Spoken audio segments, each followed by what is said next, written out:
November 16th was the big day. I went to Richmond with a friend, and we were going to run the race. So got there the morning of the race, and nervous bladder always kicks in. So I joined the Porta-John line with 1,000 of my closest friends to wait our turn. And with that, it kind of put me a little further back in the pack than I would have wanted to be. There were 6 different waves of runners to start, kind of based on your finishing time. So I should have started in wave 4, but because of my bladder and needing to be in the Porta-John line, I started in wave 5. So get out of the Porta-John line, the race starts, we're all heading forward motion slowly across the start line. And as we're running, it's kind of all clumped together at that point, just because we're so early on. So we get to the 1 mile mark, and I see that the seas are kind of parting, and this seems odd.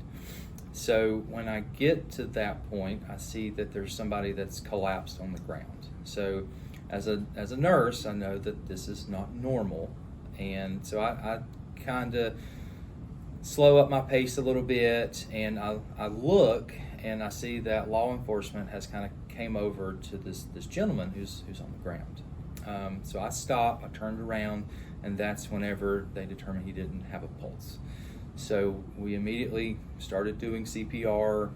His bib was taken off of him, so every runner has a bib that has their number, and that's really all you're associated with, is just your number. So we didn't know his name, his age, any emergency contact information at that point. So it was given to a race official, and it was taken so they could figure out who this gentleman was. So we continued CPR while we were looking for an AED. So we were literally in the middle of the street. People were looking in stores to see if there's an AED there. Law enforcement, unfortunately, didn't have one because they were kind of on foot because of the traffic control for the race. So we just did our normal chest compressions, just like we're trained in BLS, and as a nurse, I've done hundreds of times.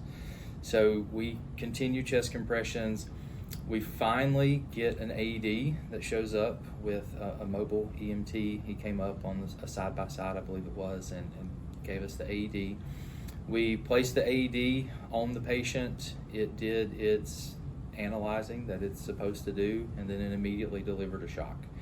So the next process after you deliver a shock is you immediately go back on the chest to continue your CPR. So when we got back on his chest and to continue CPR, you're supposed to continue for a 2-minute cycle. And before we got to the end of those 2 minutes, this gentleman was trying to raise his head up off the ground and push us off of his chest because he was starting to regain consciousness.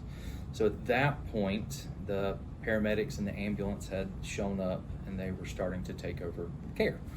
So it was myself, a firefighter that I had no idea who he was. He was also a runner, and a nurse. She was also a runner. So it was the 3 of us plus the couple law enforcement that were there that were tending to this gentleman. So when EMS shows up, we transfer care over to them, and we look around, and now we realize that it's time to continue the race.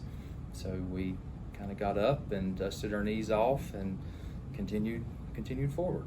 So at that point, it was roughly 6,000 runners in this marathon, and with marathons or any race, there's always a sweeper at the end. So it's typically a law enforcement officer or a runner or somebody that's the designated last person, so that they know that all runners are in front of them. So when we look, the sweeper's standing there looking at us because we are now the last people in the marathon. So we took off running, and out of the 6,000, I was able to climb back and finish like 4,200th or something. So it was running on adrenaline probably for about 20 miles before it finally caught up with me of kind of what had just happened. The start was not something that I would have ever thought was going to happen. Again, marathon training and planning, there's a lot that goes into it. For me personally, I had a pace that I needed to run to meet my goal time. I had a nutrition strategy that I had placed out. I had all of these things in place. So did the gentleman who collapsed. He had all of these things in place too. But my job as a nurse and as a human being is to stop and to render aid. As a nurse, you take the oath that you're to do no harm, and that doesn't matter if you're at work or if you're in the community. The goal was to take care of people, and that's what I had the opportunity to do.